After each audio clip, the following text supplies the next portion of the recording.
Hi guys, welcome to my wonderful dining room. It's beautiful outside. I am Vicky and today I'm gonna talk about... What are you doing?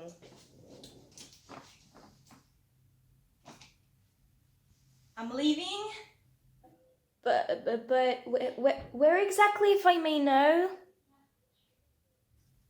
Well, if you have to, I'm going on exchange. Excuse me, and you weren't even planning on telling me this? I mean, I just did, didn't I? This is not how it works. Do you even know how to do an exchange year? I suppose. How hard can it be? Okay. Come here. And let me tell you 10 tips how to make the best of your exchange year.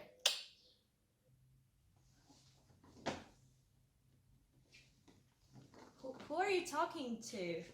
Number one, don't have expectations because expectations are really bad and then you're focusing on the things that maybe are not as good as other things and other things can be really, really great. For example, I cannot go to that many parties because public transportation is not as good, but I have sauna. I mean, I don't use it at all, but it's a nice surprise, right? Number two, don't take time for granted. Make the best out of every single moment because you don't know if it's gonna happen again. If you have an opportunity, then do something you couldn't do at home.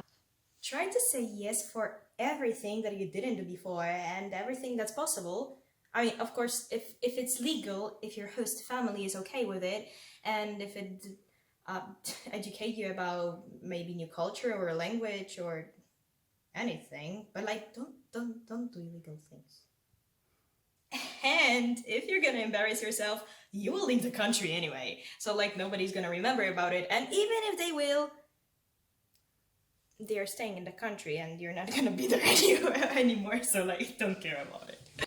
I wasn't climbing the trees for at least 5 or 7 years.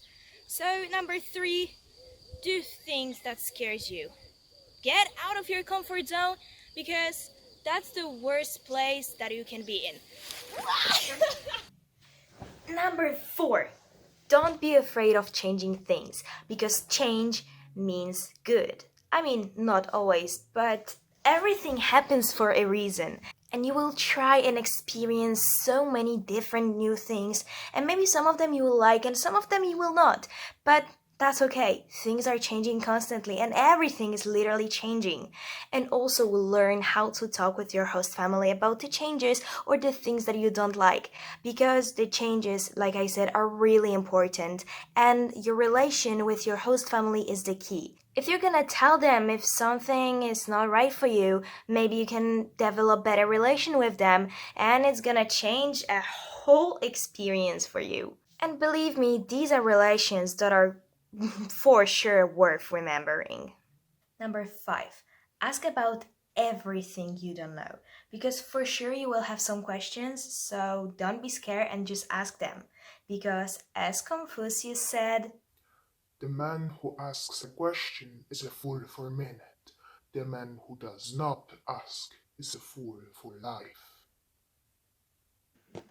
I realize that I'm a Slav, so I should probably do like a Slav squad. You're welcome. Stereotypes time. But anyway, number six, notice unique things that surprised you and tell them to your friends or your host family because the things that you probably find surprising are pretty normal for them and they wouldn't even think that it can be that shocking for you. And also, it can be a really good topic to have a conversation about.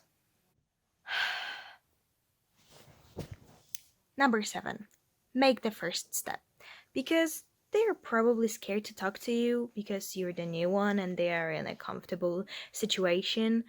But believe me, in many, many cases, they will just be scared to talk to you.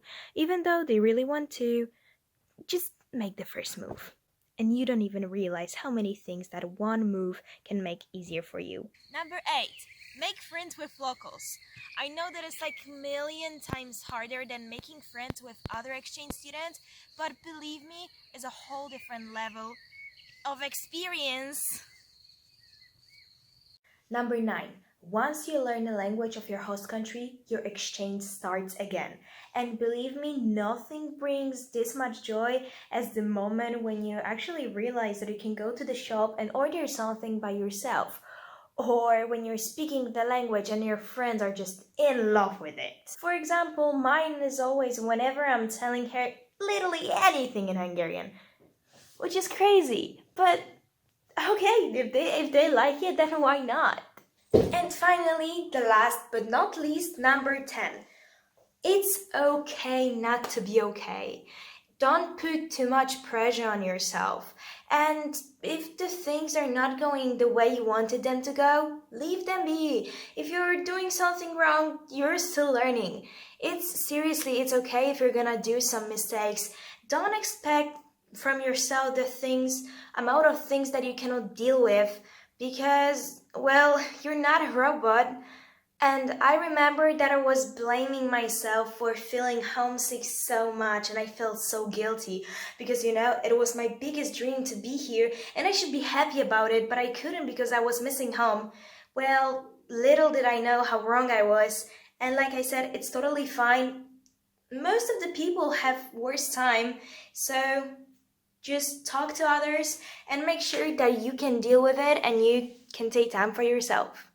Thank you so much for watching. I hope you really liked it. If you did, then you can leave like or subscribe downstairs. Downstairs? Is it called downstairs? I don't know.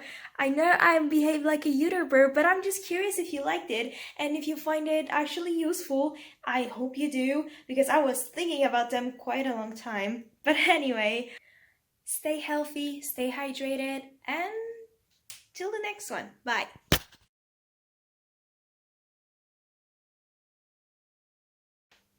I swear, if you're gonna start cutting something right now, I will go crazy.